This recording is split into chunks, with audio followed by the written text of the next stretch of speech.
Merci, Monsieur le Président. Merci, Monsieur le Président.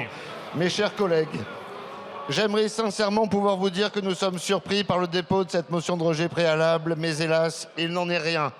Pour vous dire la vérité, je me serais presque inquiété de l'absence d'une telle motion de la part de la gauche écologiste sur un texte agricole.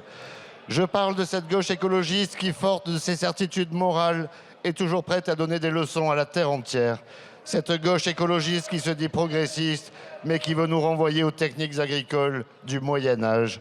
Cette gauche écologiste qui, finalement, ne supporte ni les agriculteurs, ni le débat. Eh bien, je vous le dis, mes chers collègues, les agriculteurs français font la fierté de notre pays. Depuis des siècles, ils travaillent notre terre, ils aménagent nos paysages et nous nourrissent, vous y compris. Ils ont su s'adapter à toutes les révolutions technologiques pour nous proposer des produits agricoles toujours plus abondants et de meilleure qualité, allant de pair avec la croissance de la population. Ils ont fait de la France une fière puissance exportatrice agricole mondiale. Alors certes, ce projet de loi n'est pas parfait. Certes, nous aurions souhaité qu'il soit beaucoup plus ambitieux, qu'il porte des mesures visant à alléger le fardeau des normes qui écrasent les exploitants, qu'il apporte une réponse à la question d'une juste rémunération des agriculteurs avec une baisse des prélèvements et des charges qui les étouffent.